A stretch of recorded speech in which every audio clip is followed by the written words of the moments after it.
ప్రాబబిలిటీలు ఇప్పుడు కాయిన్స్ నాణ్యములను అంటే రెండు నాణ్యములను ఎగరవేసిన కనీసం ఒక బొమ్మ పడే సంభావ్యత అట్లీస్ట్ వన్ హెడ్ ఇప్పుడు రెండు నాణ్యములను ఎగరవేస్తే మనకు వచ్చే టోటల్ పాసిబిలిటీస్ మొత్తం అవకాశాలు హెచ్ హెచ్ఈటి టిహెచ్ టిటి ఇవి 4 పాసిబిలిటీస్.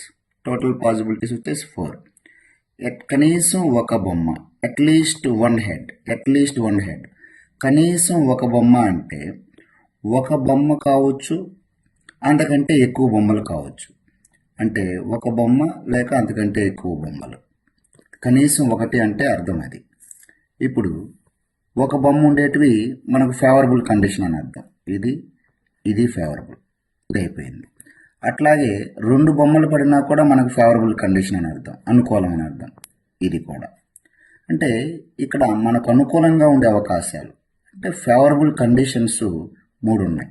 అంటే అనుకూలమైన అవకాశాలు బై మొత్తం అవకాశాలు 4.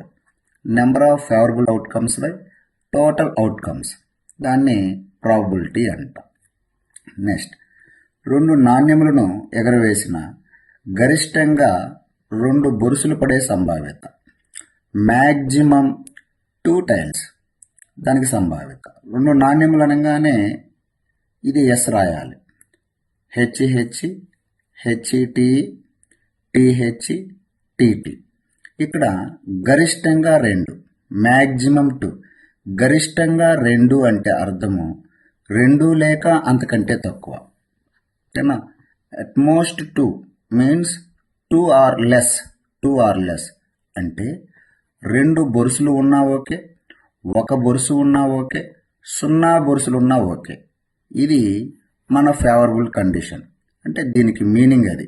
గరిష్టంగా 2 బొరుసులు అంటే 2 బొరుసులు ఉన్నా, 1 బొరుసు ఉన్నా, 0 బొరుసులు ఉన్నా కూడా మనకు ఫేవరబుల్ కండిషన్ అని అర్థం. అట్లాంటివి ఇక్కడ ఏమున్నాయో చూసుకోవాలి. 2 బొరుసులు అంటే 2 టైల్స్ ఉండేది మనకు ఫేవరబుల్, 1 టైల్ 1 టీ ఉండేది కూడా మనకు ఫేవరబుల్, 0 అంటే అసలు బొరుసులు లేకుండా ఉండేది కూడా మనకు ఫేవరబుల్ అని అర్థం. ఇది కూడా అంటే ఈ ర్యాండమ్ ఎక్స్పెరిమెంట్లో, ఈ యాదృచ్ఛిక ప్రయోగంలో మొత్తం అవకాశాలు కూడా మనకు ఫేవరబులే. అంటే 4/4 1 అలా అయినా తీసుకోవచ్చు. దీన్ని ఖచ్చిత ఘటన షూర్ ఈవెంట్గా అయినా తీసుకొని దాని ప్రాబబిలిటీ 1 అయినా చెప్పవచ్చు.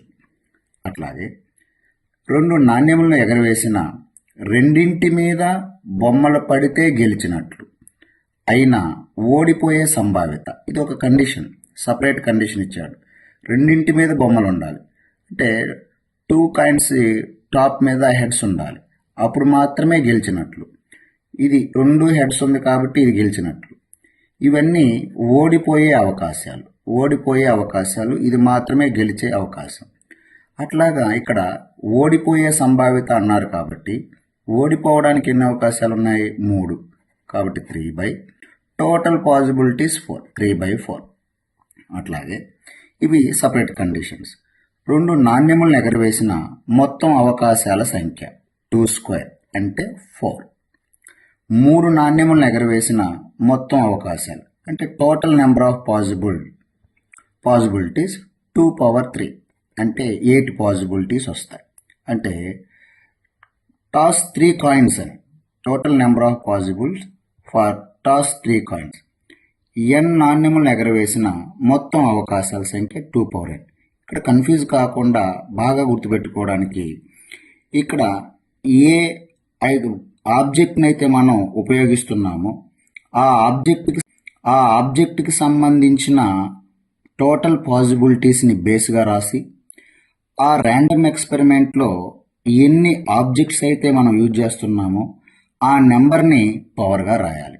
ఇక్కడ నాణ్యము కాబట్టి నాణ్యముకు ఉండే టోటల్ పాసిబిలిటీస్ 2, దాన్ని బేస్గా రాయాలి. ఈ ర్యాండమ్ ఎక్స్పెరిమెంట్లో యూజ్ చేసే ఆబ్జెక్ట్స్ ఎన్ని? n. ఆ nని పవర్గా రాయాలి. అలా గుర్తుపెట్టుకుంటే ఈజీగా గుర్తుంటుంది.